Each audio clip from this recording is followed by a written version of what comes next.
ప్రధానంగా 2024లో ఎన్నికల్లో వైఎస్ఆర్ కాంగ్రెస్ పార్టీ ఓటమికి దారితీసినటువంటి ప్రధాన కారణాలు ఏంటి అంటే మీరేం చెప్తారు? ఒకటే కారణం అండి, పవన్ కళ్యాణ్ చంద్రబాబు నాయుడు ఎప్పుడైతే కలిశారో అయిపోయింది ఎలక్షన్. ఓకే. 14లో కూడా అలాగే అయింది, అవును. 24లో కూడా అలాగే అయింది. పవన్ కళ్యాణ్ ఎందుకు కలిశాడు అంటే చంద్రబాబు నాయుడిని జైల్లో పెట్టారు. పవన్ కళ్యాణ్ని విశాఖపట్నంలో రూమ్లోంచి బయటికి రానివ్వలేదు. ఎవరో పోలీస్ ఆఫీసర్లు వెళ్ళారట. లోపల ఏం జరిగిందో నాకు తెలియదు, కానీ పవన్ కళ్యాణ్ మాత్రం చాలా హ్యూమిలియేషన్ ఫేస్ చేశాడు. ఎందుకు అది అవసరం లేదు. సో ఎలాగైనా సరే నేను ముఖ్యమంత్రి అయ్యానా లేదా ఎవడయ్యాడు ఇవన్నీ కాదు, ఇప్పుడు జగన్మోహన్ రెడ్డిని ఓడించి తీరాలి అనే నిర్ణయంలోకి పవన్ కళ్యాణ్ వచ్చేసి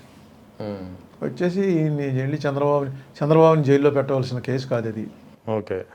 చంద్రబాబుతో ఇంటి వెళ్ళి కలిశాడు. ఆ కలవటం రోజునే నేను వెంటనే ప్రెస్ మీట్ పెట్టి చెప్పాను, అవును చెప్పారు మీరు అప్పట్లో, అయిపోయింది ఎలక్షను అని. ఇంత దారుణంగా ఇంత మెజార్టీలు రావడానికి వెనకాల మరి అంత కంటెంప్టా ఏంటి నాకు అర్థం లేదు. చాలా పెద్ద పెద్ద మెజార్టీ, రాజమండ్రి సీట్ 70,000, అవును. అంత పెద్ద పెద్ద మెజార్టీలతో తేడాలతో ఓడిపోవడానికి ఏదో చిప్లో తేడా ఉంది. అదే ఆ ఇష్యూ మళ్ళీ అడుగుతాను. ఇప్పుడు ప్రధానంగా 2024లో కాపులు, నేను చిన్నది పర్లేదు, 24లో కాపు సామాజిక వర్గం ఎవరైతే మన గోదావరి జిల్లాలో బలంగా ఉన్నారో వీళ్ళంతా పవన్ కళ్యాణ్ వెంట నిలిచారు, కూటమికి మద్దతుగా నిలిచారు. అదే పరిస్థితి 2029లో ఉంటుందా లేదా అంటే చూడాలి. ఇంకా 2.5 years టైం ఉంది కదా. అదే పరిస్థితి ఉండకపోవచ్చు, ఎంతో కొంత యాంటీ ఇన్కంబెన్సీ ఉంటుంది, కానీ వీళ్ళు ఇలాగే కలిసి ఉంటే మాత్రం డెఫినెట్గా టఫ్ ఫైట్ అవుతుంది తప్ప ఇలా వన్ సైడ్ గేమ్ ఉండదు. కలిసి ఉంటే జగన్మోహన్ రెడ్డికి వాళ్ళకి టఫ్ ఫైట్ ఉంటుంది. జగన్మోహన్ రెడ్డిది ఎంతో కొంత పెరిగింది ఈ 2 ఏళ్లలో. ఈ 2 ఏళ్లలో యాంటీ ఇన్కంబెన్సీ వల్ల వాళ్ళకి తగ్గుతుంది. ఇది ఎప్పుడు జరిగేదే, కానీ అది ఏ లెవెల్కి ఓటమి దాకా వెళ్తుందా, సీట్లు తగ్గి ఆగుతుందా అన్నది చూసుకోవాలి. కాపులు ఇంకా పవన్ వెంట ఉండే అవకాశాలు ఉన్నాయి 29 వరకు. మొన్న ఉన్నట్టుగా ఉండరు, చీలికి వస్తుంది, అంతర్మాత్రం ఉంటుంది కదా వాళ్ళకి. పవన్ కళ్యాణ్ మాకు ఇప్పటి వరకు కమ్మారెడ్డి తప్ప మాకేమీ లేదా, పెద్ద క్యాస్ట్ అది అని అభిప్రాయం ఉండింది 2024 వరకు. అది ఇప్పుడు తను ఉప ముఖ్యమంత్రి అంటే ఉప ముఖ్యమంత్రి జగన్ ఎప్పుడో చేశాడుగా, ఇద్దరిని చేసినట్టున్నాడు, ఒక్కనే చేశాడా? ఆలోచన చేశారు, ఒకరిని చేశారు, ఒక కాపుని, ఒక బీసీని, ఒక మైనార్టీ. అసలు ఉప ముఖ్యమంత్రి అంటే ఉత్తినే అదేమో. అవును, స్టాంప్. ముఖ్యమంత్రి గారు లేనప్పుడు వచ్చి వాళ్ళు అర్జెంటుగా పెట్టాల్సి వచ్చింది అనుకోండి క్యాబినెట్. సరిగ్గా నడిచి వస్తుంటే ముఖ్యమంత్రి గారికి కాలు జారి పడిపోవటం, లేకపోతే లూజ్ మోషన్స్ పట్టుకునే అంటే ఈయన వచ్చి ప్రిసైడ్ చేయొచ్చు, అంతకుమించి ఉప ముఖ్యమంత్రికి నో అదర్ పవర్స్. అది దానివల్ల పెద్ద ఏమి ఉండదు. నెక్స్ట్ డెఫినెట్గా ఎప్పుడైతే చంద్రబాబు నాయుడు తర్వాత లోకేష్ అవుతాడు కానీ పవన్ కళ్యాణ్ అవ్వడం అన్నది కమ్యూనికేషన్ గట్టిగా వెళ్తుందో, కాపు ఓట్లు ఎంత చీలికి వస్తుందో చెప్పలేము, కానీ అంత కొంత ఖచ్చితంగా వస్తుంది. జగన్మోహన్ రెడ్డికి ఎందుకు వేయాలి అది కూడా ప్రూవ్ చేయాలి వాళ్ళు. అవును, జగన్మోహన్ రెడ్డి కాపులకు వ్యతిరేక, కమ్మవారికి వ్యతిరేక అన్నది గట్టిగా ఎస్టాబ్లిష్ చేశారు. కాపులకు వ్యతిరేక అన్నది కూడా మొన్న ఎలక్షన్లో దానికన్నా ఎక్కువ పవన్ కళ్యాణ్ ప్రభావం పనిచేసింది. కాపులకు నిజంగా వ్యతిరేక అన్నది ఇప్పటివరకు నాకైతే పెద్ద కనపడలే. ఎందుకంటే వాళ్ళ పార్టీ స్పోక్స్మెన్నే అంబటి రాంబాబు, మన పేర్ని కృష్ణ గారి కొడుకు కృష్ణ కొడుకు అన్నారు, ముసలాళ్ళకి అదే కృష్ణమూర్తి గారి కొడుకు పేరు నాని. వీళ్ళు ఎక్కువగా మాట్లాడేది వచ్చి నేను చూస్తున్నది వీళ్ళిద్దరినే ఎక్కువ చూస్తున్నాను. రాంబాబు మాట్లాడతాడు, లేకపోతే ఇద్దరు కాపులే, ఇద్దరు బాగా పేరు ప్రఖ్యాతులు ఉన్నటువంటి కాపులు. ఏం చూడాలి స్ట్రాటజిక్గా ఏమవుతుంది అని. కాపులకి డెఫినెట్గా అది చాలా బలంగా ఉంది, ఎందుకంటే వాళ్ళు రాజకీయంగా ఇంతకాలంలో మా మనిషి ఎవడో పెద్ద ఫోకస్ అవ్వలేదు లీడర్గా. వాళ్ళకంతా వంగవీటి రంగా కానీ, ముద్రగడ పద్మనాభం కానీ, జక్కంపూడి రామ్మోహన్ రావు కానీ, మన జిల్లాలో ముత్యాల రాయుడు కానీ ఒక లెవెల్ దాకా రాగలిగారు, కానీ అంతకు మించి పైకి వెళ్ళలేకపోయారు. కానీ పవన్ కళ్యాణ్ మరో 15 ఏళ్ళు చంద్రబాబు సీఎం అని పదే చెప్తున్నారు. ఇటీవల కూడా ఆయన అదే వ్యాఖ్యలు చేస్తారు, నాకు అంత సమర్థత లేదు, చంద్రబాబు నేతృత్వంలోనే పెట్టుబడులు వస్తాయి, పెట్టుబడులు తీసుకొచ్చే సామర్థ్యం నాకు లేదు అని అసెంబ్లీ సాక్షిగా కూడా ఆయన చెప్పారు. ఈ వ్యాఖ్యల నేపథ్యంలో పవన్ కళ్యాణ్ వైఖరి నేపథ్యంలో కాపుల్లో చీలిక అనేది వస్తుందంటారా? ఈ అసెంబ్లీలో ఏం మాట్లాడారు అదే పెద్ద ఎవడ పట్టించుకోడు కానీ ఆయన 15 ఏళ్ళు ఎందుకంటున్నాడు ఆయన. 15 ఏళ్ళు చంద్రబాబు నాయకత్వంలోనే పనిచేయాలి, మీరు త్యాగాలకు సిద్ధం అవ్వాలని చెప్పి డైరెక్ట్ జన సైనికులకు పిలుపు. చంద్రబాబు నాయుడు నేను కాదు తప్పుకుంటున్నాను, ఇంకోళ్ళు లోకేష్ అంటే లోకేష్ అక్కడ ఎవరి పేరు చెప్పినా పవన్ కళ్యాణ్ పేరు కాకుండా వేరే ఎవరి పేరు చెప్పినా పవన్ కళ్యాణ్ గారు ఒప్పుకోరు. అది దాని అర్థం. ఓకే 15 ఏళ్ళు చంద్రబాబు నాయుడు గారు ఏమో ఉండొచ్చు, కరుణానిధి ఉన్నాడుగా. అవును. 90 వచ్చినా కరుణానిధి సీఎం. సో ఆ పరిస్థితి ఉంటే ఈ చీలిక రావచ్చా ఆ పరిస్థితిలో ఉంటే చీలిక రాకపోవచ్చు. కాపుల్లో చీలిక అనేది అది అప్పుడే చెప్పలేము మనం. కాపుల్లో 2.5 years ఉంది ఇంకా టైము, చూడాలి. ఇంకా అప్పుడు కాపులు బాగా మా జిల్లాలో వాళ్ళకి అన్ని రంగాల్లో కూడా వాళ్ళకు ఫీలింగ్ ఉంది మమ్మల్ని సప్రెస్ చేశారని. అందులో నిజం ఉంది పొలిటికల్గా. అవును. సో వాళ్ళు డెఫినెట్గా మాకు ఈ మనిషి మాకు ఏదో చేస్తాడరా అంటే వస్తారు తప్ప. 2004లో రాజశేఖర రెడ్డితో అంత రావడానికి కారణం ఏంటంటే రాజశేఖర రెడ్డికి కాపు నాయకులకి ఉన్న సంబంధాలు. మా జక్కంపూడి రామ్మోహన్ రావు కానీ, అంతకుముందు వంగవీటి రంగా కానీ, ముద్రగడ పద్మనాభం కానీ, వీళ్ళందరూ కూడా ఆ రోజు సపోర్ట్ చేశారు. అవును, వేశారు. 2009 వచ్చేటప్పుడు చిరంజీవి వస్తే వాళ్ళు చిరంజీవికి వేశారు. అలాగా ఇప్పుడేమి టూ ఎర్లీ టు ప్రిడిక్ట్. ఇప్పుడు దాదాపు రెండేళ్ల కూటమి ప్రభుత్వ పాలనలో యాంటీ ఇంకంబెన్సీ ఏదైతే ఉందో అది జగన్కు ప్లస్ కావచ్చని. లేరుగా యాంటీ ఇంకంబెన్సీ అంతగా రావడానికి కారణమే మీరు అబ్జర్వ్ చేసిన కారణాలు ఏంటి ఈ 22 నెలల ప్రభుత్వ పాలనలో? ఏముందండి, ఇప్పుడు అందరికీ డబ్బులు ఇచ్చేయడం అలవాటు చేశారు. ఆ డబ్బులు సరిగ్గా ఇవ్వకపోతే వ్యతిరేకత వస్తుంది. ఓకే, జగన్మోహన్ రెడ్డి ఓన్లీ డబ్బులు ఇవ్వడమే నా గవర్నమెంట్ అన్నట్టే రన్ చేసాడు. ఫస్ట్ ప్రయారిటీ అదే ఇచ్చాడు. జీతాలు ఇవ్వకపోయినా పర్వాలేదు, 10 రోజులు ఆలస్యం అయితే అవుతుంది, వీళ్ళకి మాత్రం 1వ తారీఖు వెళ్ళిపోవాలి అని ఒక అతను పార్టీ ఫిలాసఫీ తీసుకున్నాడు అనుకుంటున్నాను. వాళ్ళు ఎప్పుడు చెప్పలేదు అనుకోండి, నేను అనుకోవడం. ఆ ప్రకారం ఇచ్చాడు. చంద్రబాబు నాయుడు గారు వచ్చేటప్పుడు అంతకన్నా ఎక్కువ ఇస్తానని చెప్పి వచ్చాడు. ఈయన ఇవ్వలేకపోయాడు. కనీసం ఇస్తున్నాడా లేదా అన్న దాని మీద పరస్పరంగా మీకు ఈనాడు జ్యోతి చూస్తేనేమో జగన్ ₹1 ఇస్తే ఈయన ₹5 ఇచ్చాడని ఉంటుంది. సో సాక్షి పేపర్ చూస్తే వాడు జగన్ ₹1 ఇస్తే ఈయన పావలా ఇచ్చాడని ఇందులో ఉంటుంది. ఏది నమ్మాలన్నది మనకు తెలియదు. నాకు అంత స్టడీ చేసేంత ఓపిక లేదు. వీళ్ళు అందుకని క్లియర్గా జనంలో తెలుస్తుంది యాక్చువల్గా ఏం తెలుస్తుంది, ఏమొస్తుంది అన్నది. మాకేదో ఇంట్లో పని మనిషి చేసేవాళ్ళు, లేకపోతే ఇంట్లో డ్రైవింగ్ చేసేవాళ్ళు, ఇంకోళ్ళు వాళ్ళతో మాట్లాడుతుంటే అర్థమయ్యేది ఏంటంటే బిలో పవర్టీ లైన్ ఉన్నటువంటి వాళ్ళలో జగన్ టైంలో వచ్చినట్టుగా ఇప్పుడు రావట్లేదు అన్నది ఒకటి ఎస్టాబ్లిష్ అవుతుంది. అదే బడ్జెట్లో అకౌంట్లు దేని మీద ఎంత ఖర్చు పెట్టారా అని చూస్తుంటే డెఫినెట్గా జగన్ టైంలో ఖర్చు పెట్టినంత ఇప్పుడు ఖర్చు పెడుతున్నారు, అది వస్తుంది. సో ఎక్కడ తేడా వచ్చింది కానీ ప్రజలకు అందట్లేదు. ఎక్కడ తేడా వచ్చిందో నాకు కరెక్ట్గా చెప్పలేకపోతున్నాం. కానీ ప్రజల్లో టాక్ అయితే మాత్రం డెఫినెట్గా బిలో పవర్టీ లైన్ జనాలకి జగన్ ఉన్నప్పుడు కరెక్ట్గా అందేవి, ఇప్పుడు అందట్లేదు అనేటువంటిది ఒక భావన బలపడుతోంది. మరి వీళ్ళు కరెక్ట్గా కూటమి వాళ్ళు కూడా ఇస్తారు, లెక్కలు ఇస్తారు, మేము అన్నీ ఇస్తున్నారా బాబు, ఎవరికి కట్ చేయలేదని చెప్తారు. నిజమేంటో యాక్చువల్గా అనుభవిస్తున్న వాళ్ళకి తెలుస్తుంది తప్ప పేపర్ల వాళ్ళు ఎవరి పేపర్ వాళ్ళది అంతే కదా, ఎవరి స్టాండ్ వాళ్ళదే. ఏదైనా కూటమి అనేది కూటమిగా అలాగే నిలబడితే ఎలక్షన్కి నా ఉద్దేశంలో 2014లో ఎంత టఫ్గా ఉందో 1%, 1.5% తేడా వచ్చింది. అలా ఉంటుంది ఎలక్షన్ 2029లో. అది జగన్కి అడ్వాంటేజ్ అవ్వచ్చు, వీళ్ళు కావచ్చు. లాస్ట్లో వచ్చే ఫైట్ అయితే టగ్ ఆఫ్ వార్ ఉంటుంది. కూటమిలో ఉంటాయి. కూటమిలో లేకుండా ఉంటే మాత్రం వన్ సైడ్ అయిపోతుంది. ఎవరికి? జగన్కి 2020 అంతే. 2019 అయినట్టు వన్ సైడ్ అయిపోతుంది.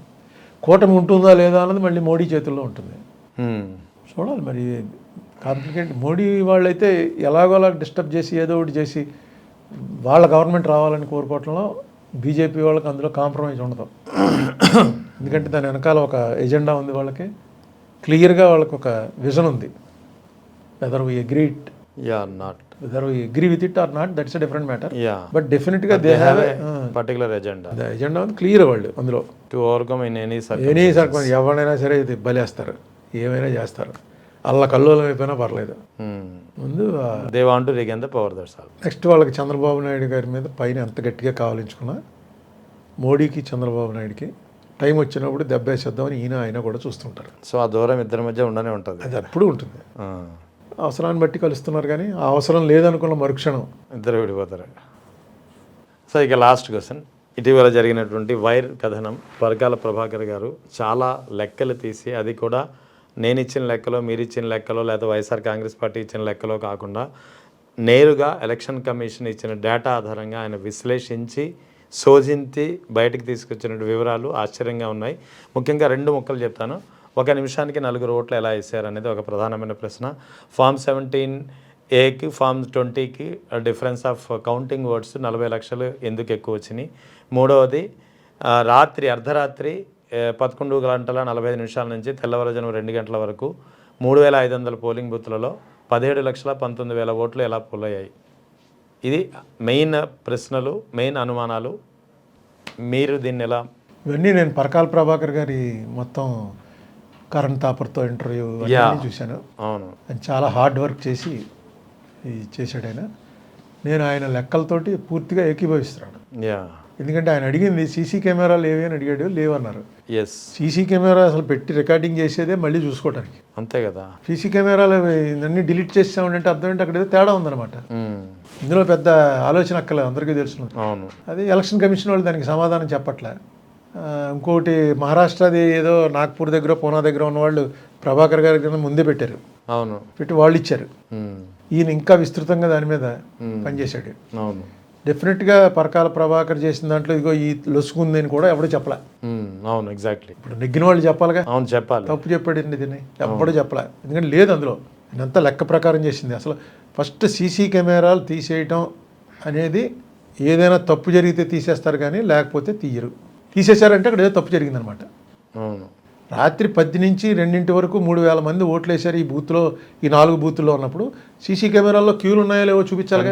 అంతే, అది చూపించలేదంటే అది లేదని తీసేసామంటే అక్కడ ఓట్లు వేయలేదు. అక్కడ మొత్తం వెళ్ళి బూత్ క్యాప్చరింగ్ జరిగిందనమాట. సో దీని మీద ఆన్సర్ చెప్పవలసిన వాళ్ళు చెప్పట్లేదు. చాలా ఇది ఒకటే కాదు, ఇప్పుడు అక్కడ ఓట్లు తీసేస్తున్నారు బెంగాల్లో SIR. అది ఎంత అప్సైడ్ అది. అవును, తీసి పారేస్తున్నారు. ఎందుకంటే వాళ్ళ ఎజెండా ఉంది వాళ్ళకి. నేను అదే చెప్పాను, వాళ్ళని ఎదుర్కోవాలంటే యువతల వాళ్ళకి ఎజెండా ఉండాలి. యువతల వాళ్ళకి ఎజెండా లేదు. అందుకే వాళ్ళకి 40% ఓట్లు దాటరు. ఎప్పుడును 40% లోపే ఉంటారు. ఆ 40%లో వాళ్ళ ఐడియాలజీ అంగీకరించే వాళ్ళు 20% ఉంటారు. మిగతా 20 లాగా చంద్రబాబు నాయుడు గారు కలిసినట్టు, పవన్ కళ్యాణ్ కలిసినట్టు కలుపుకొని ఎప్పటికప్పుడు సేమ్ బ్రిటిష్ వాళ్ళు ఏ రకంగా వచ్చి అయితే ఆక్రమించారో, వీడిని వాడి మీద తోసి వాడిని వీడి మీద తోసి అలా ఆక్రమించి బొబ్బిలి యుద్ధంలో వాళ్ళు ఎవరో ఫ్రెంచ్ వాళ్ళు బొబ్బిలి రాజాకి విజయనగరం రాజాకి గొడవ పెట్టి సేమ్ పాలసీ వీళ్ళు కూడా చేస్తారు బీజేపీ వాడు. అంటే తప్పులేదు, అది రాజకీయంగా వాళ్ళు చేస్తారు, ప్రజల మద్దతు పొందుతూ చేస్తారు.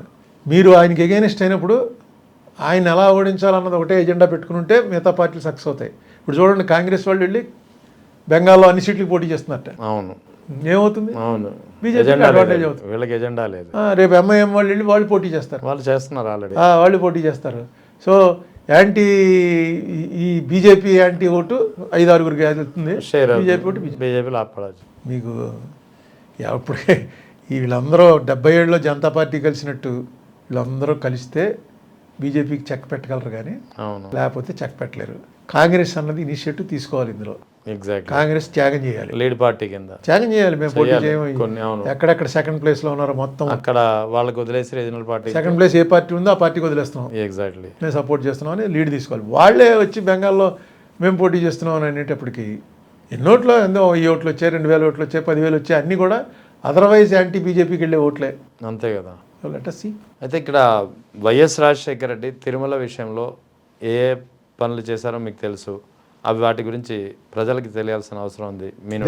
ఆయన జీవో ఇచ్చింది ఏదో ఫస్ట్ ఇచ్చిన జీవో ఎంత ఏరియాలో ఏ మున్సిపాలిటీ డెవలప్మెంట్ జరగాలనో దానిలో ఒక దీని కింద డిక్లేర్ చేయాలనో ఏదో ఇస్తే అందులో 7 కొండలో పెట్టలేదని ఇది పట్టుకెళ్ళి చర్చిలకి ఇచ్చేసాడు, వాటికి ఇచ్చేసాడని గొడవ స్టార్ట్ చేశాడు. ఎగ్జాక్ట్లీ, ఇది ఎక్కడ గొడవ బాబు అని క్లియర్గా ఇచ్చాడు. 7 కొండలు కూడా అప్పటికి అసలు 7 కొండలు తిరుపతి అని ఏమీ లేదు. ఊరికే 7 కొండలు కూడా అనుకోవటమే తప్ప అది ఈయనే ఇచ్చాడు.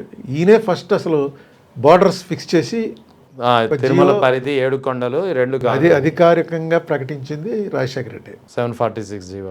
ఆ నెంబర్లు నాకు గుర్తులేవు కానీ రాజశేఖర రెడ్డి కానీ జగన్మోహన్ రెడ్డితో నాకు అంత క్లోజ్ లేదు.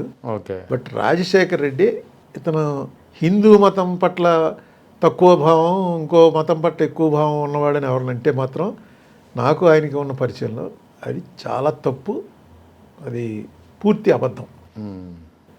చాలా ఎందుకు బ్రాహ్మిన్స్ని ఎంత పురోహితులది వాళ్ళది మీటింగ్ పెట్టినప్పుడు నేను ఉన్నాను ఆ మీటింగ్లో. ఇక్కడే హైదరాబాద్లోనే జరిగింది. ఆయన వచ్చినట్టున్నాడు, మన చిలుకూరు ఆయన. అవును, చిలుకూరు సౌందరరాజన్ గారు. ఆయన నిజంగా ఆశ్చర్యం వేసింది నాకు. మొత్తం అసలు బ్రాహ్మిన్స్ ఎలా నెమ్మదిగా తగ్గించబడ్డారు, దాన్ని ఎందుకు ఆపుకోలేకపోయారు, పూజారి అంటే ఎంత గౌరవం ఇవ్వాలి, ఊర్లో బ్రాహ్మణులు అంటే మేము అంత గౌరవం ఇచ్చేవాళ్ళం, ఆయన బాల్యాలు అని చెప్పాడు ఆయన. చెప్తూ ఆ కల్చర్ దాన్ని అలా నిలబెట్టుకుంటూ రావాలి. ఈ మేబీ క్రిస్టియన్, ఎస్, పూర్వీకుల నుంచి ఉన్నాడు క్రిస్టియన్గా. దట్ డజంట్ మీన్ హిందువుల్ని ద్వేషించడమే క్రిస్టియన్ల వ్యవహారం అని ఎక్కడా లేదు. ఇదేదో కొత్తగా మొదలెట్టారు. ఇది నాకు అర్థం అవ్వలేదు. దీన్ని రాజకీయ ప్రయోజనాల కోసం వాడుకోవడానికి జరుగుతున్న ప్రయత్నంగానే భావిస్తున్నాను నేను. ఆ ప్రయత్నం పెద్ద సక్సెస్ అవ్వదు. అదే ఇక్కడ తిరుమలలో అన్యమత ప్రచారం చేయకూడదనే జీవోని తీసుకొచ్చింది కూడా వైఎస్ రాజశేఖర రెడ్డి. ఎవరో మిస్చ్యూస్ ఎలిమెంట్స్ చేసేది, కానీ తిరుపతిలో అన్యమత ప్రచారం ఏంటి? ఎవరు వెళ్తాడు అక్కడికి? అన్ని గంటలు వెయిట్ చేసి ఆ నమ్మకం ఉన్నవాడు వెళ్తాడు, అంతే కదా. నమ్మకం లేనివాడు ఎవడు వెళ్తాడు? ఎవరు వెళ్ళరు. అక్కడ ప్రచారం అంటే ఎవడో మిస్చ్యూస్గా చేయడం కోసం చేయొచ్చు. వాళ్ళందరూ కూడా క్రిస్టియన్స్ అని అనుకోవడానికి లేదు. అల్లరి చేసేవాడు ఏదైనా చేస్తాడు. అవును. ఊరికే ఫోన్లు చేసి బాంబు ఉంది కోర్టులోని, నిన్న మొన్న చూసాం, కోర్టులో బాంబు ఉందని కోర్టు మూయించేసి, దీంట్లో మన విమానంలో బాంబు ఉందని ఎయిర్పోర్ట్కి ఫోన్ చేసి, వీళ్ళంతా ఏంటంటే మిస్చ్యూస్ ఎలిమెంట్స్ ఎక్కువ ఉంటాయి ఇందులో. నిజంగా తెలిసి థ్రెట్ వాళ్ళకి చెప్పి వాళ్ళని కంట్రోల్ చేద్దామని చేసే ఉద్దేశంతో చేసేవి 1% కూడా ఉండవు. అన్నీ కూడా ఆకతాయిలు. ఈ ఆకతాయిత్వం అనేది మనకి వస్తుంది అంతే. ఉంటారు ఎవడో 0.0001% ఉంటారు. వెంటనే దాన్ని మనం మతం రంగిచ్చి అగ్రవేట్ చేసి పెంచాలని ప్రయత్నం చేయడం వీళ్ళు ఎక్కువ ప్రమాదం సొసైటీ. అవును, యాక్చువల్గా చేసేవాడి కన్నా. ఎగ్జాక్ట్. ఎవడు తిరుపతిలో వచ్చి ప్రచారం ఏం చేస్తారండి? ఎవరు చేయరు. ఏదో ఒక కారు ఉంది, కారులో తిరుపతి బయలుదేరి వెళ్ళాం, రాజమండ్రిలో కారు బుక్ చేసుకున్నాం, అది రెహమాన్ కారు, వెనకాలేమో 786 ఉంది, అది పైన ఫోటో తీసి ఇది కొనండి ఇక్కడ అన్యమత ప్రచారం జరిగిపోతుందంటే సిల్లీ. ఏముండదు, అలాంటి ప్రచారాలు చేస్తే మారిపోయేవాడు ఎవడు ఉండడు. కానీ అప్పుడు రాజశేఖర రెడ్డిని ఏ విధంగా అయితే టార్గెట్ చేశారో అప్పటి ప్రతిపక్షాలు, ఇప్పటి అధికార పక్షం అదేవిధంగా వైఎస్ జగన్ టార్గెట్ చేస్తుంది. తండ్రి కొడుకుల్ని హిందూ వ్యతిరేకంగా పోర్ట్రేట్ చేసే ప్రయత్నం ఏం పెద్దదాని అసలు ఏం జరుగుతుంది? ఎందుకు ఇలాంటి పరిస్థితులు? రాజకీయాలు ఇప్పుడు లవ్లోను వార్లోను ఏం చేసినా తప్పు లేదని మనకు ఉంది కదా. ప్రేమలోను యుద్ధంలోను nothing is wrong in war and love, love and war, love and war. Exact. అలాగే దీనికి రూల్స్ ఏం లేవు, ఏదైనా చేయొచ్చు. ఎలక్షన్ ఎక్కడం ఒకటే అల్టిమేట్ గోల్. దానికోసం ఏదేదో చేస్తూ ఉంటారు. దాని పెద్ద ఇదే ఉండదు, కానీ దానివల్ల ఈ ఒక రకమైన డిస్టర్బెన్స్ క్రియేట్ అవుతుంది తప్ప ఓటింగ్ మీద దాని ప్రభావం ఏమి ఉండదు. సరే, ఇక వైఎస్ రాజశేఖర రెడ్డితో మీకు చాలా అనుబంధం ఉంది. ఆ అనుబంధానికి సంబంధించి ప్రజలకి కొన్ని అప్పుడప్పుడు మీరు చెప్పే మాటలు చాలా ఆసక్తిగా వింటుంటారు. నేను వైఎస్ రాజశేఖర్ అంటే ఇప్పటికీ చాలామందికి అభిమానించే మహానేత. సో మీ ఇద్దరికి ఉన్న అనుబంధాన్ని నేపథ్యంలో కొన్ని షేర్ చేసుకోగలరా? ఇద్దరికి మీకు ఏం లేదండి, అనుబంధాలు ఏం కాదు. ఆయన ఒక లీడరు. అవును. మేము బాగా క్లోజ్ అయింది ఇప్పుడు 83లో ఆయన్ని పిసిసి ప్రెసిడెంట్గా నియమించారు. ఎన్టీ రామారావు గారు అధికారంలోకి వచ్చిన 6 నెలలకో 8 నెలలకో వెతికి ఎవరైతే ఎదుర్కోగలరని చెప్పి చూస్తే ఈయన చదువుకున్నాడు, డాక్టరు, రాజశేఖర రెడ్డి ఎమ్మెల్యేగా నెగ్గాడు ఇంత వేవ్లో అని. అప్పటికి ఆయన మాజీ మంత్రి కూడా, విజయభాస్కర్ రెడ్డి గారి మంత్రివర్గంలోనూ భవన వెంకటరామరెడ్డి గారి మంత్రివర్గంలో మంత్రి చేసి ఉన్నాడు. అందుకని అతను పికప్ చేసి రాజీవ్ గాంధీ గారు పిసిసి ప్రెసిడెంట్గా నియమించారు. మేము అప్పటికే డాక్టర్ రామచంద్రరావుకి బాగా క్లోజు, కేవీపీ రామచంద్రరావు గారు. రామచంద్రరావు గారు, రాజశేఖర రెడ్డి గారు ఆల్మోస్ట్ ఇద్దరు ఒకటే. అవును. అందుకని రామచంద్రరావు గారి ద్వారానే మాకు రాజశేఖర రెడ్డి గారి పరిచయం. ఎప్పుడు ఆయనకి నాకు రిలేషన్, ఆయన లీడరు, నేను కార్యకర్తని, అంతే. అంతమించి మేము పెద్ద దగ్గరగా వాళ్ళ కుటుంబంలో ఇంటికి వెళ్ళినప్పుడు అంటే కొంచెం ఎక్కువగా మిగతా వాళ్ళకన్నా నాతో కొంచెం ఎక్కువ టైం స్పెండ్ చేసేవాడు. కారణం ఏంటంటే ఆయన ఎంపీ అయిన తర్వాత 90 నుంచి 8 ఏళ్ళు అక్కడ ఉన్నాడు ఢిల్లీలో. క్వార్టర్ నేను వెళ్తే అక్కడే దిగేవాడిని. నాకు అవకాశం ఇచ్చారు. అది కూడా రామచంద్రరావు గారు చెప్పి ఎవరన్నా అక్కడే దిగుతాడని చెప్పి ఎప్పుడు వెళ్ళినా అక్కడే దిగేవాడిని. దాంతో అందరూ అక్కడ దిగినా సరే ఆయన లీడరే. నేనే అంత ట్రెస్ పాస్ చేసి పర్సనల్ మ్యాటర్స్లోకి వాటిలోకి వెళ్ళేటువంటి ఉత్సాహం లేదు నాకు. నాకు రూమ్ ఇచ్చేసేవారు వెళ్ళగానే, ఆ రూమ్లో ఉండటం, అలాగే మేము కాంగ్రెస్ ఆఫీస్కి వెళ్ళి కూర్చోవటం, మిగతా లీడర్స్ని కలవటం. రాజశేఖర రెడ్డి గారు కొంచెం నా మీద సాఫ్ట్ కార్నర్ డెవలప్ చేసుకున్నాడు ఆయన. మీ ఇద్దరికి అంత క్లోజ్నెస్ ఎప్పుడు బలపడడానికి కారణాలు ఏంటి? కారణం ఏం లేదు, ఇదే కారణం. అవైలబిలిటీ. ఆయనకి పొద్దున్నే లేచి ఎవరితో నాకు అసుకేయాలనుకుంటే అక్కడ ఆయన ఇంట్లో వెళ్ళి దిగేంత చనువు ఉన్నవాళ్ళు చాలా ఢిల్లీ వెళ్ళటం తక్కువ. ఓకే. రామచంద్రరావు ఢిల్లీ ఎప్పుడు వచ్చేవాడు కాదు. నేను వెళ్ళేవాడిని, నేను ప్రతి బడ్జెట్ సెషన్కి వెళ్ళేవాడిని. అది ఒక అంత ముందు నుంచి సరదా వెళ్ళిపోయి బడ్జెట్ సెషన్ టైంలో అక్కడ ఉండడం, ఆ కరోల్ బాగ్లో ఏదో హోటల్లో ఉండటం, అని రోజు పార్లమెంట్కి వెళ్ళటం. అప్పుడు సెంట్రల్ హాల్కి అన్నిటికీ పాస్ ఇచ్చేవారు ఎవరు. పాస్ ఒకటే. ఇప్పుడు అంత స్ట్రిక్ట్ ఉండేది కాదు. అందరితో పరిచయాలు ఉంటాయని అలా సరదాగా తిరుగుతుండేవాళ్ళం. ఈ 89 ఈయన ఎంపీ అయ్యాక మాత్రం ఇంకా బోర్డింగ్ లాడ్జింగ్ ఫ్రీ, వెళ్ళిపోవటం, ఈయన ఇంట్లో తిరగటం, పార్లమెంట్లో మళ్ళీ వచ్చేయటం. ఆ టైంలో బాగా క్లోజ్ అయ్యే అవకాశం వచ్చింది. ఎందుకో ఆయనకి నా మీద సాఫ్ట్ కార్నర్ డెవలప్ అయింది. తర్వాత ఈయన ఉన్నాడు కదా కేవీపీ రామచంద్రరావు. అవును, కేవీపీ రామచంద్రరావుకి ఎందుకో మేము కలిసిన రోజు నుంచి కూడా నా మీద చాలా ప్రత్యేక అభిమానం చూపించేవాడు. ఇప్పటికీ అంతే. అంతే తప్ప ఇదంతా యాదృచ్ఛికంగా జరిగిందే తప్ప. కానీ మీ మీద ఫస్ట్ నుంచి ఆయనకి సాఫ్ట్ కార్నర్ ఉంది. ఎందుకంటే 2004, 2009లో ఫస్ట్ టైం మీరు ఎంపీగా పోటీ చేయడానికి ముందు రాజమండ్రిలో మీరు ఎమ్మెల్యేగా పోటీ చేసి ఓడిపోయారు.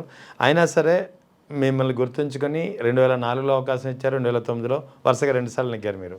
సో అంత అభిమానం, అంటే రాజమండ్రి సీట్ అంటే అది ఎమ్మెల్యే కావచ్చు, ఎంపీ కావచ్చు, ఉండవల్లి అరుణ్ కుమార్కే. ఆయనకి ముందు నుంచి కూడా నేను ఎమ్మెల్యేకి పోటీ చేయడం ఇష్టం లేదు. ఫస్ట్ నుంచి ఎంపీకి వెళ్ళమని, ఢిల్లీలోనే ఉండాలి అనేవాడు ఆయన. సరే 2004లో ఎంపీ టికెట్, 1999లోనే నాకు ఎంపీ టికెట్ రావాలి. ఆయన పిసి ప్రెసిడెంట్గా ఉన్నాడు అప్పుడు. కానీ పని జరగలేదు, ఈ పర్మిటేషన్ కాంబినేషన్లో రాలేదు. 2004లో ముందు నుంచి ఆయన ఎలా వచ్చింది ఏంటన్నది పెద్ద నాకు అంత డీటెయిల్గా తెలియదు. కానీ అది రామచంద్రరావు గారు అప్పుడు పక్కనే ఉండేవాడు కాబట్టి ఆయన కూడా కొంచెం రిమైండ్ చేస్తూ ఉండేవాడు. రాజశేఖర్ లాస్ట్లో ఫస్ట్ అయితే నా నేమ్ డ్రాప్ అయిపోయింది. పొద్దున్న లిస్ట్ అనౌన్స్ చేసినప్పుడు డ్రాప్ అయిపోయింది 2004లో.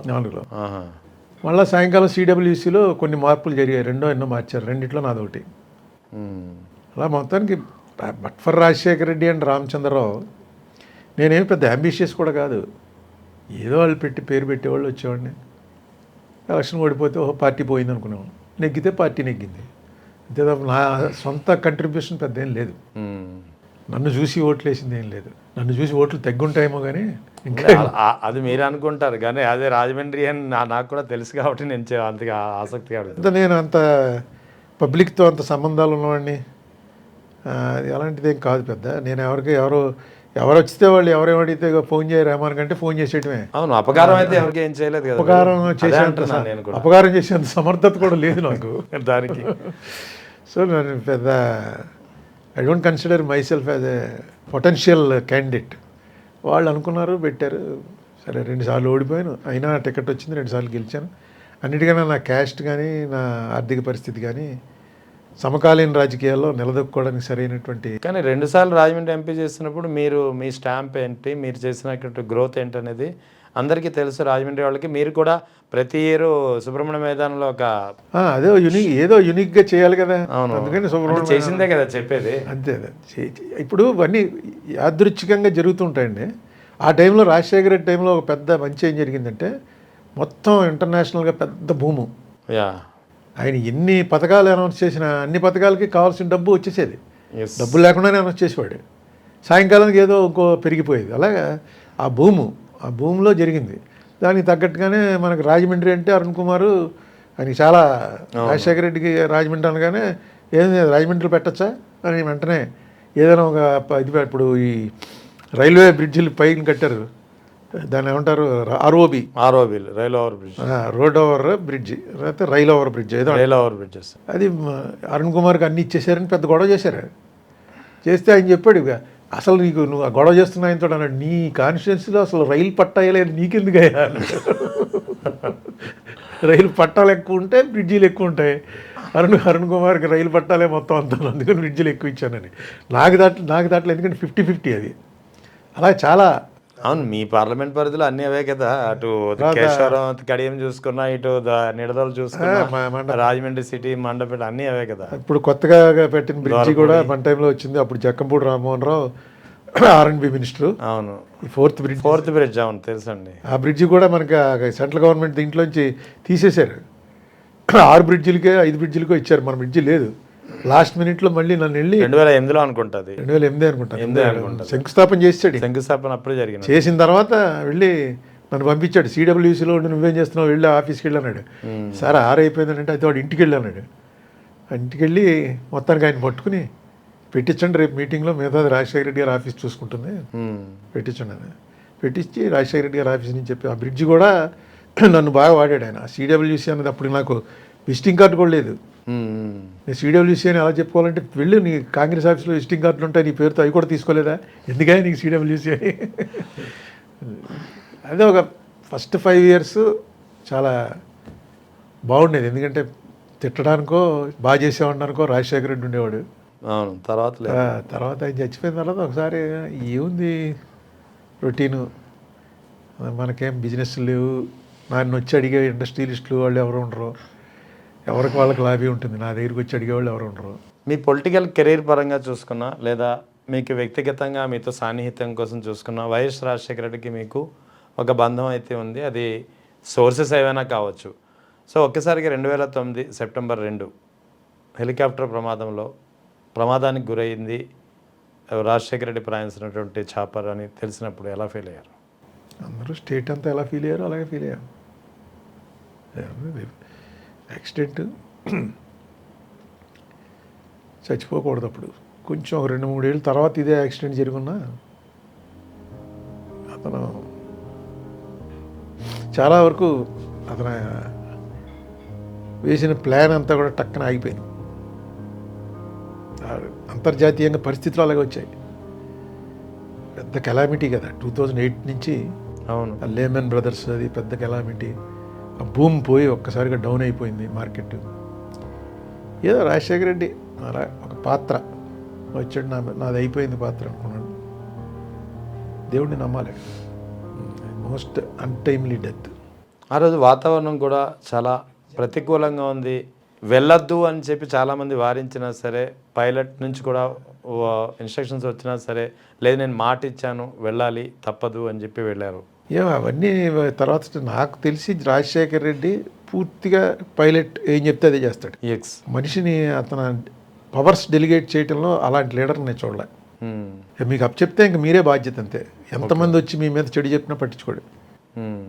మీరే చేయాలి. మీరు తప్పు చేసి ఫెయిల్ అయ్యారు అనుకోండి, అప్పుడు చెప్పేవాడు నీకు అప్పచెప్పాను నువ్వు చేయలేకపోయావు ఓకే అని పక్కన పెడితే ఇంక అంతే. మళ్ళీ మీకు పని అప్పచెప్పేవాడు కాదు. చేయలేడు అతను ఆ లక్కీగా కరెక్ట్. ఆ పైలట్ వాడు సీనియర్ పైలట్ అతను పాపం పైలట్ని అడుగుంటాడు వెళ్దాం. అసలు యాక్చువల్గా అతనితో చాలాసార్లు హెలికాప్టర్ ట్రావెల్ చేశాను. ఇలా ఎక్కగానే అది తీసి పెట్టుకుని నిద్రపోయాడు. ఆ సౌండ్ వినిపించకుండా పెట్టుకుని పడుకున్నాడు. మళ్ళీ అది దిగుతున్న టైంలో పైలట్ ఏదో చెప్తాడు అనుకుంటాను, నేను ఎప్పుడు పెట్టుకోలే. పైలట్ చెప్పినప్పుడు తీసి కొంచెం కూర్చొని ఆ బెడ్ టిష్యూ తీసి మొహం అది తుడుచుకుని దిగడం, బయటికి ఇంకా మామూలు మీటింగ్లో పాల్గొనడం. అని హెలికాప్టర్లో ఆ అరగంట 30 గంట కూడా వేస్ట్ చేసేవాడు కాదు, నిద్రపోయేవాడు. అతనికి నిద్ర ఒకటి అలా పడుకుంటే వచ్చేస్తుంది. ఫ్లైట్ ఎక్కాడా అలా పడుకునేవాడు, మళ్ళీ లేచేవాడు కాదు. అంటే చాపర్లో సెప్టెంబర్ 2న సెప్టెంబర్ 2వ తేదీ చాపర్లో కూడా అలాగే నిద్రపోయి ఉంటారు. ఆ నిద్ర శాశ్వత నిద్రకి నాకేం అనుమానం లేదు. అసలు ఏమి బాధపడి ఉండడు, అలా పడుకుని ఉంటాడు అంతే. ఇలా తిరుగుతున్నా సరే అలా చూసి అలా పడుకుంటాడు. ఎందుకంటే వాడు తీసుకెళ్ళేవాడు ఉన్నాడు కదా, పైలట్ మీద నమ్మకం అంతే. డెలిగేషన్ పవర్స్ ఏం అసలు. అతను వద్దంటే మనం వద్దంటే ఆయన పట్టించుకోడు, కానీ పైలట్ కానీ వద్దంటే ఎట్టి పరిస్థితిలో వెళ్దాం అన్నాడు అని అండవు అనే తత్వం కాదు.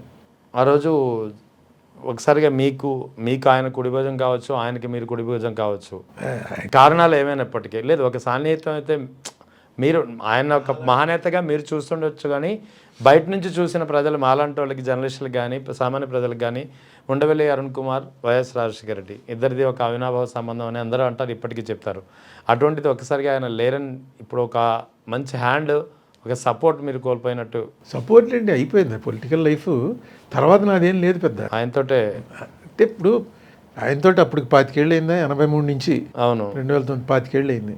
ఓ 25 ఏళ్ల పాటు రోజు పొద్దున్న లేస్తే రాజశేఖర రెడ్డితోటి ఫోను, రాత్రి అయితే రాజశేఖర రెడ్డితో ఫోను, పయ్యూరు వెళ్తే రాజశేఖర రెడ్డి ఇంటికి వెళ్ళడం. అందుకే అన్నాను ఇది ఒకసారి రాజశేఖర రెడ్డి టక్కనే తీశారు, ఇంక రాజశేఖర రెడ్డి లేడు. రామచంద్రరావు ఆల్మోస్ట్ ఒక 1 or 1.5 years ఒక షెల్లోకి వెళ్ళిపోయాడు ఆయన. అవును, ఆయన పాపం అసలు ఎవరైతే బాగున్నా అంతే అంతే షెల్లోకి వెళ్ళిపోయాడు. మనకి ఏముంటుంది పెద్ద, నాకేమో పెద్ద అంబిషన్ ఉన్నవాడిని కాదు, ఏదో అవ్వాలని ట్రై చేసినవాడిని కాదు. ఎప్పుడైపోతుందా ఈ పార్లమెంట్ అని వెయిటింగ్ అంతే. అయిపోగానే నమస్కారం పెట్టి వచ్చేసాం అంతే. రాజశేఖర రెడ్డి డెఫినెట్గా నాకు సంబంధించింది, కొంతమందికి నచ్చచ్చు, కొంతమందికి నచ్చకపోవచ్చు. నాకు సంబంధించినంత వరకు Rajasekhara Reddy is my mentor. అంతే. My leader. డెఫినెట్గా దానివల్ల ఆయనకి మంచి జరిగిందా చెడు జరిగిందా నాలాంటి వాడిని పెట్టుకోవడం అంటే ఇటు ఇది చెప్పేవాళ్ళు ఉంటారు, అది చెప్పేవాళ్ళు ఉంటారు. సో అంతే ఒక లెవెల్. ఇప్పుడు కొంతమంది అడుగుతుంటే నాకు ఆశ్చర్యం వేస్తుంది అనమాట. రాజశేఖర రెడ్డితో మీకు అంత క్లోజా అండి అది ఏంటంటే, గాంధీ గారు మా ఇంటికి వచ్చారు అలా చెప్పుకుంటూ ఉంటారు మన పూర్వీకులు. అవునవును. ఆ లెవెల్లో అంటే రాజశేఖర రెడ్డి మా ఇంటికి రాజశేఖర రెడ్డి క్లోజ్ అంటే నాలాంటి వాళ్ళు కొన్ని వేల మంది ఉంటారు. పేరెట్టే పిలిచేవాడు అందరు. నేను పేరు మర్చిపోతే నేను వస్తున్నావు అనుకో అడిగేవాడు అని నెమ్మదిగా చెప్పాలన్నమాట.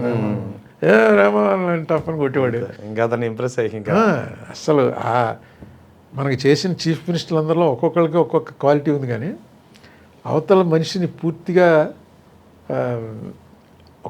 ఒక్క ఇలా భుజం మీద తట్టడంతో పొట్ట మీద కొట్టేవాడు. లేకపోతే ఏంటి పెంచేస్తున్నావు అని, ఎవరన్నా కొంచెం పొట్ట పెంచుకున్నాడు అనుకోండి ఇలా కొట్టి తగ్గించు అనేవాడు. అది దాన్ని ఏంటంటే ఓనర్షిప్ అనమాట.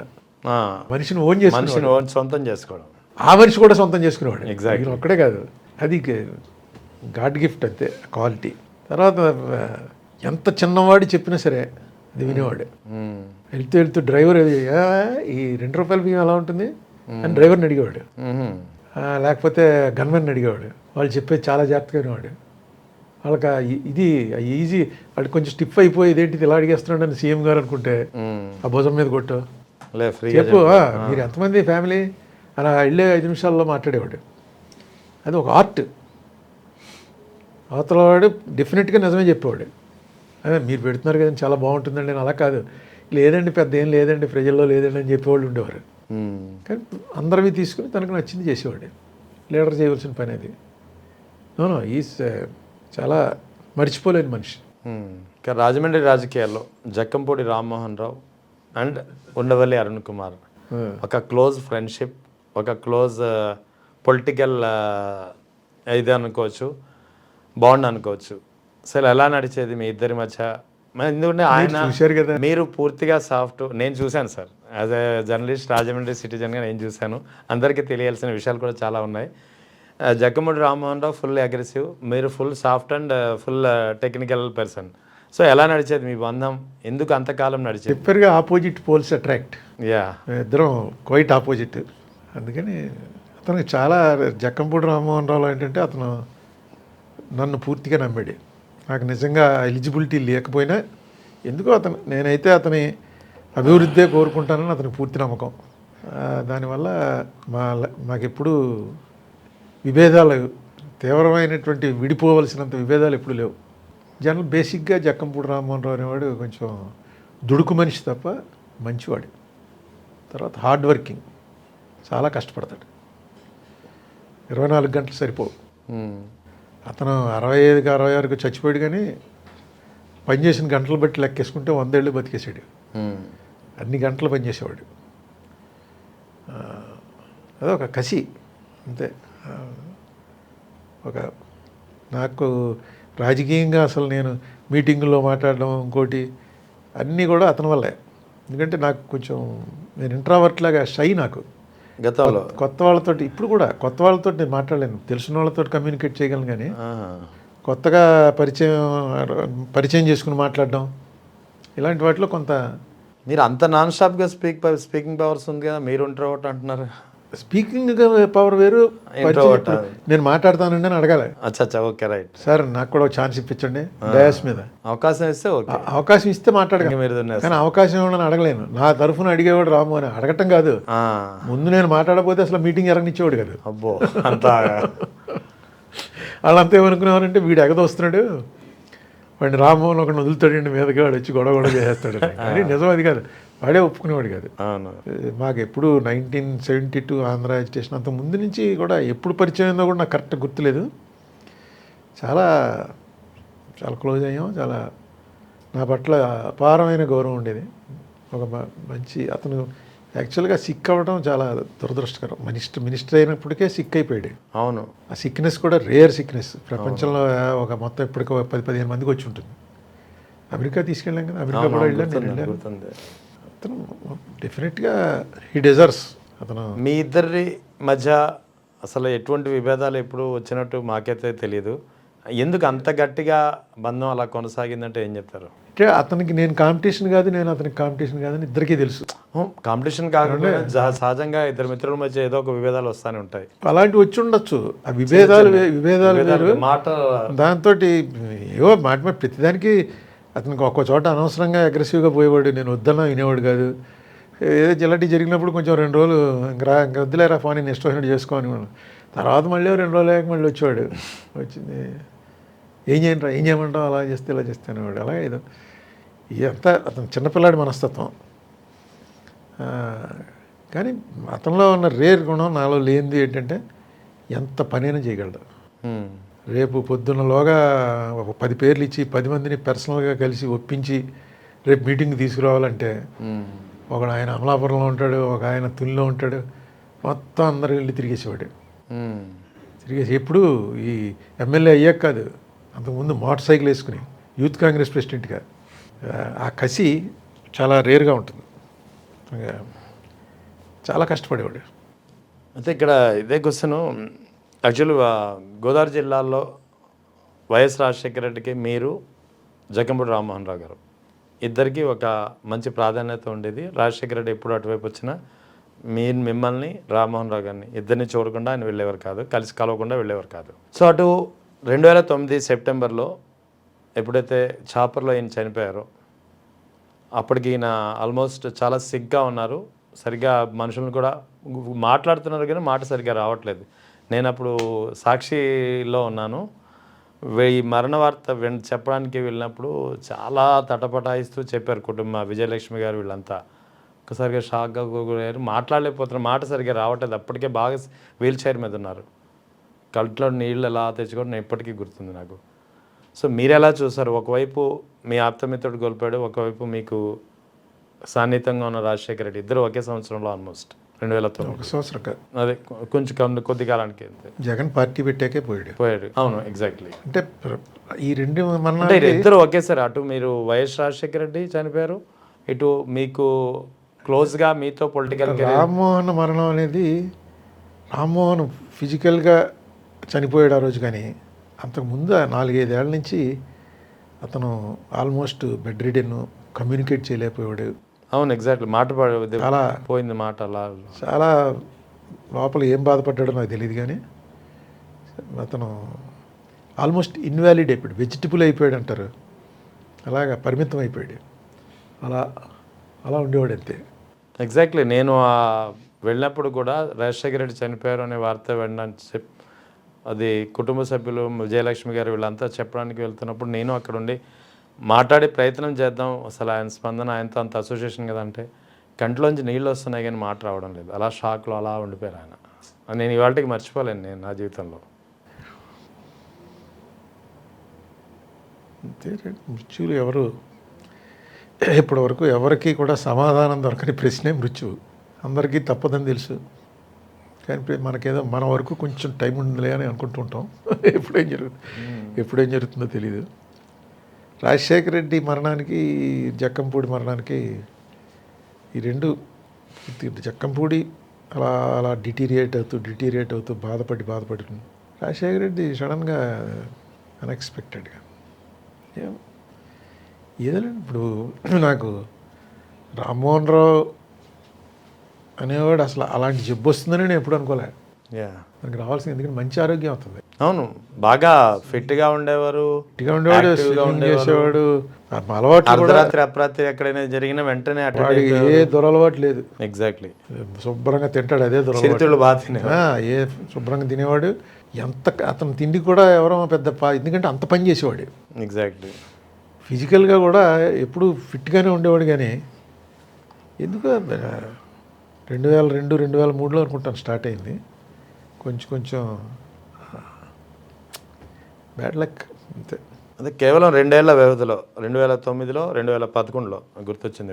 2 ఏళ్ల వ్యవధిలో మీ క్లోజ్ అసోసియేట్స్ ఇద్దరు ప్రాణాలతో మిగలలేదు. అప్పుడు నాకు రాజశేఖర రెడ్డి చనిపోయినప్పుడే ఇంట్రెస్ట్ పోయింది. ఇంకా పెద్ద అసలు నేను 2009 ఎలక్షన్ పోటీ చేయకూడదు, చేయనని చెప్పాను నేను. ఎందుకంటే రాజశేఖర రెడ్డి బలవంతమే.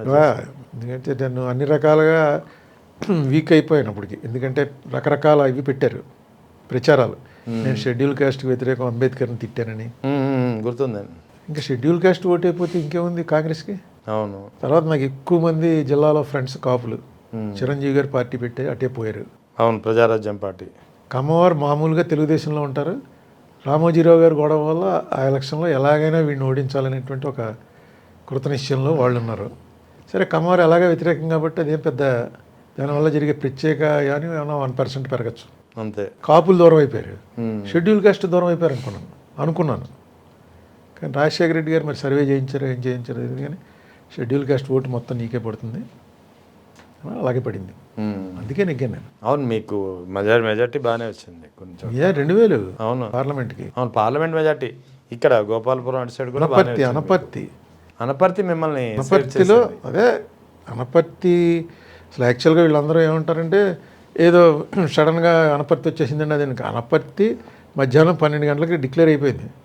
డిక్లేర్ అయిపోయేటప్పటికి నేను 26,000 28,000 మెజార్టీలో ఉన్నారు.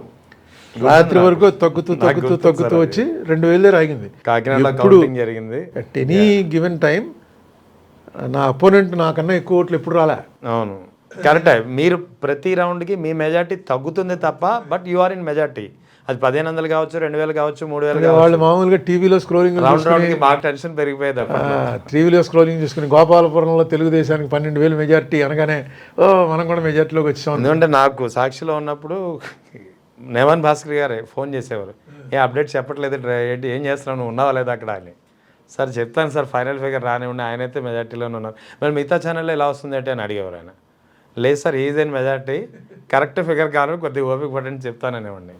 నేను ఇంత ప్రచారం చేసిన తర్వాత, అది కూడా ఈనాడు వ్యతిరేకంగా ప్రచారం అంటే మార్గదర్శి ఇష్యూ మెయిన్. ఎంత తెలివిగా చేస్తారంటే వాళ్ళు డైరెక్ట్గా వ్యతిరేకం. ఇతను నెగ్గడు, ఇద్దరు యాక్టర్లు అని ఎప్పుడు జరగలేదు. అవునవును, ఇండియాలోనే ఎక్కడ వినలేదు. అవును, అటు ఇద్దరు పెద్ద యాక్టర్లు. ఒక ఆయన రిచెస్ట్ యాక్టర్, ఒక ఆయన లోకల్ గా మంత్రి చేసిన యాక్టర్. ఇప్పటికే కృష్ణరాజు మంత్రి చేశాడు ఆయన. ఇద్దరు వచ్చి ఉంటే ఏమో నిజంగా ఎక్కడైనా మీటింగ్ అంటే అరే మురళీమోహన్ అని అటే పోయేవారు జనం. ఇలా కృష్ణరాజు అని ఇటే పోయేవారు. ఏ విలేజ్కి వెళ్ళి మీటింగ్ పెడదాం అన్న. అలా ఏదో చివరి మోటార్ సైకిల్ వేసుకుని తిరిగాను మొత్తం. మీరు చూశారుగా, మోటార్ సైకిల్ వేసుకుని మొత్తం 7 నియోజకవర్గాలు తిరిగి, ఈ మధ్యలో సోనియా గాంధీ గారు వచ్చారంటే ట్రాన్స్లేషన్కి వెళ్ళాలి, రాహుల్ గాంధీ వచ్చాడంటే ట్రాన్స్లేషన్కి వెళ్ళాలి. ఈయన ఒప్పుకునేవాడు కాదు రాజశేఖర రెడ్డి, ఇంకోళ్ళు ఎవరో ట్రాన్స్లేషన్. అవును, మీరే ఉండాలి సార్ ఇక్కడ ఎలక్షన్ అంటే నీ మొహం చూసేవాడు ఓటేడు కానీ రా ముందనేవాడు. ఏదో నడిచింది, నో రిగ్రెట్స్, నడిచింది. సార్, అది మీరు రాజశేఖర రెడ్డితో అంత క్లోజ్గా ఉన్నారు, అలాంటిది రాజశేఖర రెడ్డి తర్వాత మరణం తర్వాత అనివార్య పరిస్థితుల్లో వైఎస్ జగన్ వైఎస్ఆర్ కాంగ్రెస్ పార్టీ స్థాపించారు. మరి ఆయన వెంట ఎందుకు నడవలేదు, ఎందుకు మీ పొలిటికల్ జర్నీని కొనసాగించలేదు? నేను రిటైర్ అయిపోతున్నానని ప్రకటించింది చాలా కాలం క్రితమే చెప్పాను. అవును, సరిగ్గా 60 ఏళ్ళు వచ్చాయి, 14 వచ్చేటప్పటికి యాక్టివ్గా లేకపోతే కాంగ్రెస్లోంచి ఎక్స్పెల్ చేశారు. అడ్వైజర్ కిందను అంటే ఎందుకంటే రాజశేఖర రెడ్డితో అంత క్లోజ్నెస్ ఉంది, అంత బాగుంటుంది. నేను చెప్తున్నా కదా, ఏదైనా సరే ఒక పని అది.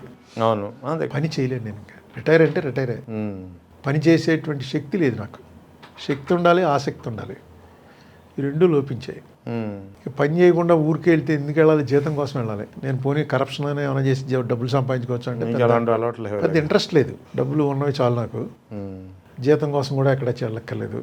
ఏముంది ఇప్పుడైతే హ్యాపీగా ఉంది. ఎప్పుడైనా నాకు తోచబోతారేమో అని అంటే కెమెరా పంపిస్తావు, అట్లీస్ట్ ఏమైనా మాట్లాడాలనుకుంటే మాట్లాడచ్చు. నేను కావాలి, నన్ను పవన్ కళ్యాణ్ గారు పిలిచారు. అవును, తెలుసు. అందరికన్నా అభిమానంగా పిలిచింది పవన్ కళ్యాణే. చంద్రబాబు నాయుడు గారు పిలిచారు. కేసీఆర్ గారు పార్టీలో చేరని చెప్పలేదు కానీ పనిచేయమని, ఏదైనా ఒక పెద్ద టాస్క్ తీసుకోవాలనే పద్ధతిలో ఆయన. వీళ్ళంతా పదవుల్లో ఉండి జగన్ సరే ఇంటికి వచ్చాడు. జగన్ది పర్సనల్, అది రాజశేఖర రెడ్డి గారికి నాకు ఉన్నప్పటి నుంచి జగన్ నాకు పరిచయం ఉంది కాబట్టి మా మదర్ పోతే పరామర్శకు రావాలని వచ్చాడు తప్ప 2016 అందరికీ ఇదే చెప్పాను. నేను పని చేయలేనండి. అంటే పని చేయకపోవచ్చు కానీ ఒక సర్వీస్ మైండెడ్గా లేకపోతే ఒక అడ్వైజ్ మాట్లాడుతున్నానుగా, మాట్లాడుతున్నాం. దీని పెద్ద ఏముండదండి. ఇప్పుడు రీహాబిలిటేషన్ తప్ప మారిపోతుంది. మేము వెళ్ళి నిజంగా నేను వెళ్ళి చేయగలిగింది కూడా ఏముండదు. రీహాబిలిటేషన్ చేయడానికి అరుణ్ కుమార్ మాతో ఉన్నాడని అనిపించుకోవాలని ఎవరికైనా, అది కూడా పెద్ద నా వల్ల ఏమి ఓటింగ్ ఏం పెరగదు, నేనేమి పవర్ఫుల్ డిసైడింగ్ క్యాస్ట్ ఏం కాదు, డబ్బులు లేవు, నాకు సరిపడ డబ్బులు ఉన్నాయి తప్ప ఒక లెవెల్ ఇప్పుడు రాజకీయంలో ఇప్పుడు బాగా షైన్ అవ్వాలంటే కులబలం ధనబలం ఈ రెండు ఉండాలి. రెండిట్లో ఏదో ఒకటి బలంగా ఉన్నా చాలు. నాకు రెండు వీక్. సో పెద్ద అది ఇష్యూ కాదు. జగన్ తోటి ఎందుకు చేరలేదనో ఇంకోళ్ళతోటి. ఎవరైనా ఇన్నేళ్ళు ఉన్నాను కాబట్టి ఏదైనా పోస్ట్ ఇప్పించా ఖాళీగా ఉన్నానంటే ఎవడైనా ఇస్తాడు. దానికి జగనే కాదు, నిజంగా పర్పస్ సర్వ్ అవ్వదు. అవును. ఏదో వచ్చిన అడ్వైజర్లు ఎంతమంది లేరు. ఇప్పుడు చంద్రబాబు నాయుడు గారి దగ్గర ఉన్నారు. జగన్ దగ్గర అయితే ఎంతమంది ఉన్నారో లెక్క కూడా లేదు, తెలియదు. వాళ్ళకి అందరూ ఎప్పుడు అపాయింట్మెంట్ కూడా దొరికుండదు. సో అది ఎనీవే నేను ఇప్పుడు యాజ్ ఇట్ ఈస్గా I'm happy with what I'm. So ఇక ఫ్యూచర్లో కూడా ఇలాగే ఉండాలనుకున్నారా, లేకపోతే ఏమైనా నేను మీరు అంటే బీఫామ్ ఇవ్వడానికి చాలా పట్టింది ఫ్యూచర్లో ఇవి కూడా ఈ ఇంటర్వ్యూలు ఏవో అంటారు కదా, బ్రాడ్కాస్ట్ ఇవి కూడా తగ్గించేస్తాను. ఇక అయిపోయింది. నేను +70కి వచ్చాను. ఇప్పుడే 10 ఏళ్ళు అయిపోయింది. రిటైర్ అయిపోయి 12 ఏళ్ళు అయింది. ఇక స్లోగా విత్డ్రా అయిపోతాం కదా హ్యాపీగా. ఇప్పుడు నా అదృష్టం ఏంటంటే ఇంకా నన్ను 10 మంది పలకరిస్తున్నారు. మీ యూట్యూబ్ ధర్మం అని చెప్పి ఇంకా మనం ఏమనుకుంటున్నామో మాట్లాడే అవకాశం ఉంది. ఇప్పుడు మా తాతగారిది మా ముత్తాత గారు ఈ ఫోటోలే లేవు. నావైతే వీడియోలే ఉంటాయి నా నెక్స్ట్ జనరేషన్ మన వాళ్ళకి. ఇది కూడా మా తాత అని చెప్పుకోవడానికి ఇది పర్లేదు. లైఫ్లో నో రిగ్రెట్స్, హ్యాపీ. సరే, రాష్ట్ర విభజనకి సంబంధించి ఒకసారి మళ్ళీ గతంలోకి వెళ్దాం. 2014లో జరిగినటువంటి రాష్ట్ర విభజనలో మీరు ఎంపీగా ఉన్నారు. సో ఉండవల్లి అరుణ్ కుమార్ తర్వాత గట్టిగా ప్రయత్నిస్తే వాయిస్ వినిపిస్తున్నారు, కానీ రాష్ట్ర విభజన అన్యాయంగా జరిగిందని. ఆ సమయంలో అతను పెద్దగా దీన్ని అపోజ్ చేసింది లేదని ఇప్పుడు కొంతమంది వాదిస్తున్నారు, విమర్శలు చేస్తారు. నేను ఇప్పుడు కూడా చెప్తున్నా కదా, నేను ఇంటిగ్రేషనిస్ట్ అని కాదు. ఓకే, రాష్ట్రం విడిపోతామని అడగటానికి తెలంగాణ వాళ్ళకి పూర్తి రైట్ ఉంది, విడదీసేయడానికి పార్లమెంట్కి పూర్తి రైట్ ఉంది. అయితే మనం వెళ్ళవలసిన లైన్లో వెళ్ళలేదు. మనం ఎందుకు అపోజ్ చేస్తున్నాం? సహేతుకంగా జరగలేదని. నేను ఇప్పుడు వేసింది, కోర్టులో వేసింది ఏంటంటే పార్లమెంట్లో ఒక చట్టం జరగడానికి ఏం ఫాలో అవ్వాలో పూర్తిగా ఏది ఫాలో అవ్వాలి. ఇది నేను చెప్పలే, మోడీ గారు చెప్పాడు, అమిత్ షా చెప్పాడు. ఎక్కడ చెప్పారు? లోక్సభలో చెప్పారు, రాజ్యసభలో చెప్పారు. ఇప్పుడు కూడా మన గవర్నమెంట్లు దానికి జగన్ గవర్నమెంట్ సపోర్ట్ చేసింది లక్కీగా. ఎగ్జాక్ట్లీ. అది కూడా ముందు రోజున అపోజ్ చేశారు. ముందు రోజు అభిషేక్ సింగ్ వచ్చి ఇదంతా అయిపోయిన కదా తీసి పక్కన పారేయండి అన్నాడు. నేను తెలంగాణ తరఫున వచ్చాడేమో అనుకున్నాను, కాదు ఆంధ్ర తరఫున. ఇది ఎక్కడ కూడా బాబు అనుకుంటే నెక్స్ట్ డే రెక్టిఫై చేసుకుని ఎఫిడేవిట్ వేశారు, బాగా వేశారు. ఇప్పుడు గవర్నమెంట్ దాన్ని సపోర్ట్ చేస్తూ పెద్ద అడ్వకేట్ని పెడితే ఒక కొలిక్కి వస్తుంది. ఏమంటుంది మరి ఇప్పుడు గవర్నమెంట్? రెస్పాన్స్ లేదు, లేదు, చెయ్యరు. చేస్తే ఇంకా అంతకన్నా ఏంటి? చంద్రబాబు నాయుడు గారిని వెళ్ళి కలిసి అడిగాను, చేస్తా అని చెప్పాడు ఆయన. ఏం చేయలే, వాయిదా ఇప్పుడు రేపు ఎప్పుడో వస్తుంది, కొట్టేస్తారు. అవునా, ఇంకేం చేస్తాం? అంటే ఏవైతే హామీలు ఇచ్చారో ప్రత్యేక ఆంధ్ర విడిపోయిన అవి కూడా పెట్టాము. అవి విభజన చట్టంలో అప్పుడు ఎందుకు పెట్టించుకోలేకపోయింది? పెట్టారు, అన్నీ పెట్టారు. ఏది పెట్టలేదు, అన్నీ పెట్టారు. ఎవడు పట్టించుకుంటేగా పట్టించుకుంటే. అసలు యాక్చువల్గా గ్యాప్ ఏదైతే ఉందో ఆ గ్యాప్ బడ్జెట్లో పెట్టి చేస్తామని చెప్పి పెట్టారు యాక్ట్లో. ఓకే, 2 రాష్ట్రాలు విడిపోవటం వల్ల ఇమీడియట్గా మనకు బడ్జెట్లో గ్యాప్ వస్తుంది. ఎందుకంటే మొత్తం రెవెన్యూ అంతా హైదరాబాద్. అసలు హైదరాబాద్ రెవెన్యూ ఏం చేయాలన్నది కూడా లేదు యాక్ట్లో. అదే క్లియర్గా లేదు యాక్ట్లో. క్లియర్ ఏంటి అసలు దాని హైదరాబాద్ విషయంలో ఏది లేదు. అవును, తర్వాత కూర్చుని మాట్లాడుకోవాలండి. అసలు తర్వాత కూర్చుని మాట్లాడుకోవడం మొత్తం కూడా ఓటు నోటు కేసు తోటి క్లోజ్ అయిపోయింది, మొత్తం క్లోజ్. ఆ ఓటు నోటు కేసే కాదు, కానీ సేమ్ ఈ క్విడ్ ప్రోకో లాంటిది అది. ఎగ్జాక్ట్లీ, నిలబడవు. ఇది కావాలనుకుంటే సెంట్రల్ గవర్నమెంట్ వేసేయచ్చు, లేదంటే పోతుంది. అది అలా చేత్తో పట్టుకుని ఉంటారు వాళ్ళు, మోడీ వాళ్ళు. జగన్ని బెదిరిస్తుంటారు, చంద్రబాబుని బెదిరిస్తుంటారు. ఏముంటుంది ఆంధ్రప్రదేశ్ స్టేట్కి? అంతే, ఏదో పేపర్లో అవి చూసుకుంటూ ఓహో ఇన్ని ఇండస్ట్రీలు వచ్చాయి, అన్ని ఇండస్ట్రీలు వచ్చాయని అనుకుంటే పేపర్కే పరిమితం. ఏమొస్తాయి? ఇప్పుడు ఆంధ్రప్రదేశ్ రాజధాని అమరావతి విషయంలో ఏదైతే ఫస్ట్ ఫేజ్ ల్యాండ్ పోలింగ్లో పెద్ద ఎత్తున రైతులు ఆసక్తి చూపించారు, భూములు ఇచ్చారు 33,000 ఎకరాలు. ఇంకో గవర్నమెంట్ ల్యాండ్స్ ఇంకో 20,000 ఎకరాలు, మొత్తం ఆల్టుగెదర్ 54,000 ఎకరాలు. ఇప్పుడు అది కాకుండా అందులో రిటర్నబుల్ ఫ్లాట్స్ రైతులకు ఇవ్వలేదు, ఇవాళకైనా ఆరోపణలు ఉన్నాయి, విమర్శలు ఉన్నాయి, సరిగ్గా ఇవ్వలేదు, ఇచ్చిన వారికి సరిగ్గా ఇవ్వలేదని. ఇప్పుడు సెకండ్ దశ పోలింగ్కి చేపట్టింది గవర్నమెంట్. ఆ రైతుల నుంచి ఆసక్తి కనిపించలేదని చట్టబద్ధత అనే ఒక కొత్త తీర్మానాన్ని ప్రవేశపెట్టి కేంద్రానికి పంపించారు. Is it valid or not? ఎందుకంటే వీళ్ళు శాసనసభలోనే తీర్మానం ప్రవేశపెట్టారు, మండలి జోలికి పోలేదు. ఏమో చూడాలి, ఇవన్నీ టెక్నికల్ కాబట్టి ఏముంటుందో అక్కడ సెంట్రల్ గవర్నమెంట్ ఏముంటుంది. రేపేగా April 1st అవుతుందన్నారు. అవును, ఏం పెడతారు? ఈవేళ పెట్టారట, బిల్లు వచ్చింది నాకు. అండ్ యూనియన్ గవర్నమెంట్ బిల్ మండలిలో లేకుండా ఎందుకు ఎలా రేపు రేజ్ చేస్తారు, అది వీళ్ళు వైసీపీ వాళ్ళు రేజ్ చేస్తారు, మండలి లేకుండా అలా చేశారని. అసలు ఇది కూడా క్యాపిటల్ పేరు పెట్టడం అనేది నేను ఎక్కడ కాన్స్టిట్యూషన్లో అసలు క్యాపిటల్ అన్న పదమే లేదు లేదు కదా. ఏ స్టేట్ క్యాపిటల్ గురించి కాన్స్టిట్యూషన్లో ప్రస్తావించలే. ఇప్పుడున్న ఎనీ స్టేట్ 29 స్టేట్స్ ఈ పదమే లేదు, క్యాపిటల్ అనే పదం నేనైతే చూడలేదు. లేదన్న సంగతి నాకు తెలుసు, ఎందుకంటే ఆ రోజున పెట్టేటప్పుడే అది ఎలా పెట్టాలా అని ఆలోచించారు. 10 ఏళ్ళు జాయింట్ క్యాపిటల్గా ఉండి తర్వాత ఆంధ్రాకి ఇంకో క్యాపిటల్ వస్తుంది అని రాయటం, ఆ ఫ్రేమింగ్ ఆ పదాలు రాసినప్పుడే ఇలా ముందే ఎక్కడైనా ఉందా. చండీగఢ్ విషయంలో ఒకసారి ఏదో వచ్చినట్టుంది, వీళ్ళు అమరావతి క్యాపిటల్ అని పెట్టాలంటున్నారు. ఇది చూడాలి రేపు ఏం చేస్తారో. అదే సెక్షన్ 5 అమెండ్మెంట్ ఏదో చేయాలని ఏమో అసలు దాని అవసరం కూడా ఇప్పుడేం లేదు. ఇప్పుడు నేను చూసింది జగన్మోహన్ రెడ్డి అక్కడి నుంచి అసెంబ్లీ సెక్రటేరియట్ ఇవి తీసేస్తానని చెప్పలేదు ఆయన, ఎప్పుడు చెప్పలేదు. ఏదో ఇండస్ట్రియల్ క్యాపిటల్, అదేమో లా క్యాపిటల్ ఏదో చెప్పాడు, అడ్మినిస్ట్రేటివ్ క్యాపిటల్. అది కూడా నాకు అర్థం కాలే. వీళ్ళు చెప్పింది ఇక్కడే మొత్తం అసలు నవనగరాలు మొత్తం అన్ని రాజమండ్రి, గుంటూరు, కర్నూలు అన్నీ తీసుకొచ్చి ఇక్కడ కలిపేస్తాం అన్నట్టు ఈయన చెప్పాడు. జనాభా ఎక్కడి నుంచి వస్తారు? కానీ ఇప్పుడు మీకు 36 లక్షల, మనం లెక్కేసి 36 లక్షల మంది జనాభా వస్తే అమరావతికి ఒక లెవెల్ ఇప్పుడు ఉన్నటువంటి ఊర్లలో ఒక చిన్న ఊరు, బాగా విశాలమైన ఊర్లో వస్తుంది. భువనేశ్వర్ లాగా. భువనేశ్వర్, గాంధీనగర్ క్రౌడ్ ఉండదు. మీకు ఇంత ముందే చెప్పాను నేను. రంగూను ఒకసారి కొట్టి చూడండి సరదాగాను.